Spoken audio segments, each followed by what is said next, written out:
So last week there was quite a bit of spider web smudge on the lens.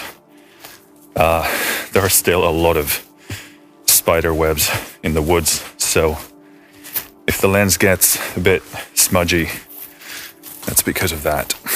So I've had really good momentum this week, and although momentum is something I definitely want to talk about in a future video, I want to talk about something that has led to that momentum.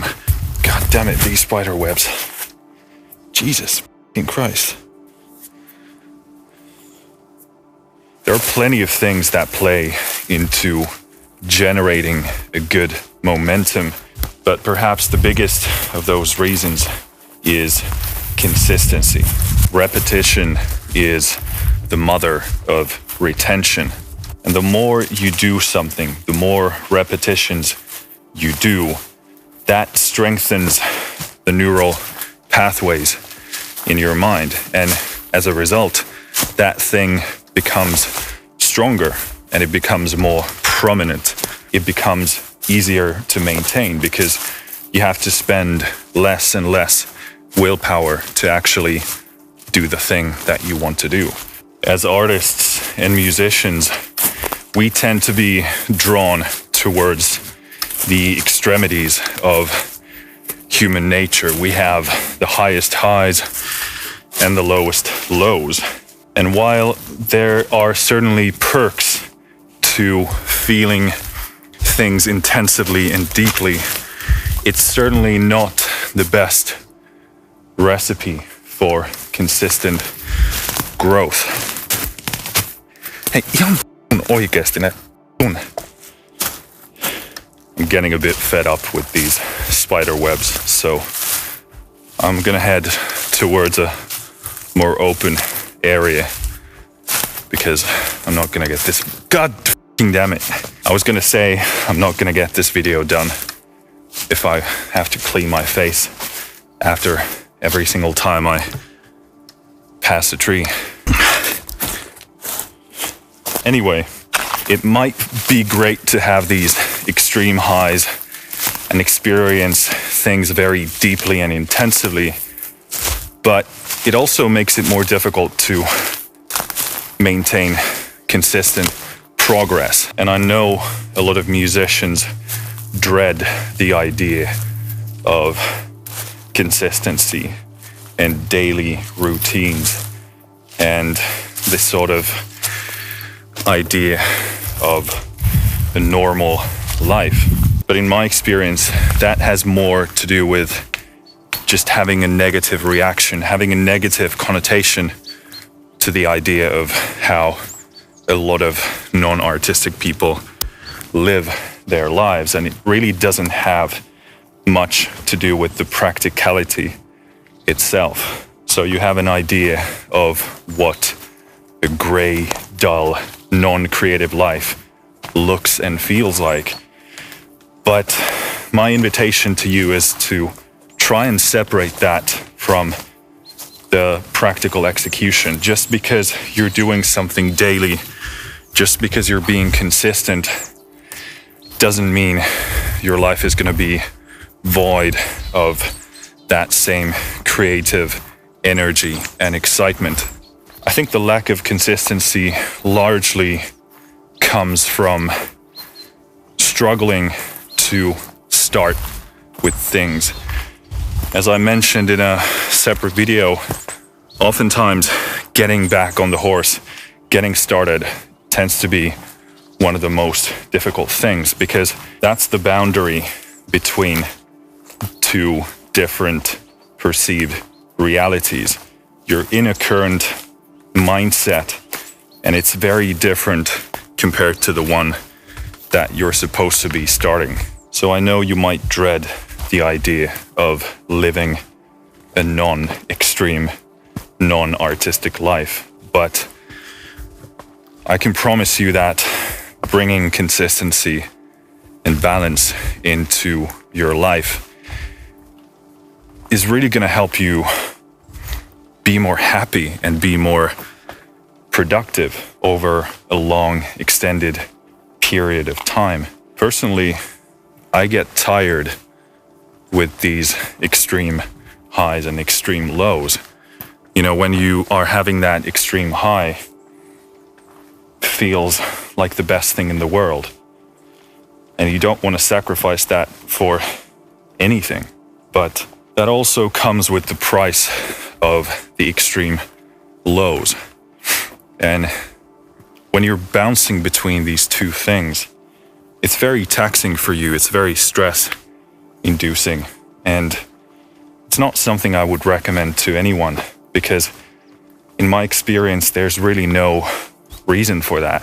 And with what I'm about to propose to you, you can have those extreme highs, but in smaller dosages. And you'll be able to go through your day and your week and your month and perhaps even your year this way and being way more productive, way more happy and steady. And because you're in a better mood and you get more done, that's going to be highly, highly beneficial for your music career or your hobby, because you can bring yourself to do good work every single day if you so wish, or at least at a more consistent basis. And that's good because accruing more volume means more growth. This is something that relates to lifting weights. You want to sneak in as much volume as you can. You could do all of your lifting in one day per week, but it's going to be super intensive and it's going to place different sort of demands on you in terms of your recovery and preparation and everything else. And that could absolutely work for some people, but I wouldn't say that's the case in most cases. So if you're like me and you tend to be a bit of an intensive person, I don't really do things unless I do them properly. And I only do things that I want to do properly, of course, with some exceptions naturally. And I've also had a bit of a hard time really coming to terms with how little time there is in one day. And I know a lot of people can relate to the feeling of not feeling like you've done enough in a day. And as a result of that, as the clock ticks further and further, you feel like you need to get more and more done because otherwise the day is wasted. And perhaps you can actually get some decent work done that way. You might even have a growth spur where you do a lot of intensive work for 3 to 4 to 5 hours. But often that comes at the expense of not going to bed early enough. And your mind is racing when you're going to bed because you didn't take the time to calm yourself down. So you're still in full work mode. And this is something that I'm still working on, trying to get it right. And what I'm proposing in this video and what I'm inviting you to do is do a little bit of lifting every single day. Of course, you can't do all of the things you need to do every single day, and that's not a smart use of your time. But you want to be scheduling your work smartly and putting in just a tiny bit of work every day to maintain that consistency, to maintain that momentum. And when you put a bit of work in every single day, you lower the threshold of getting back on the horse, getting started again. Because if you did it yesterday and the day before and the week before and the month and so forth, you know it's not a big deal to go to the gym and work out or practice the guitar or the piano or you're singing for an hour. So one of the best reasons to staying consistent is teaching yourself and showing yourself that the threshold has been lowered. It's not as difficult to get back on the horse as you think. It gives you confidence and surety that you can actually tackle those issues every single day. I know that music is really important to you. I know you want to have these intensive, deep experiences. But in my experience, if you make the system and the structure surrounding you good enough and solid enough and functional specifically for you, then you don't have to reserve those extreme highs for special occasions. I think it's absolutely something that you can reach every single day. And perhaps some highs are higher than others. And of course, you're going to have bad days. But you don't have to be at the mercy of how you're feeling. It's an extremely malleable thing, your mood, how you're feeling every single day. Of course, that comes with some exceptions when it comes to depression and anxiety disorders and so forth. But try it out and remember to start small. You don't have to do something amazing and significant every single day and every single time. Just do a bit of it every day.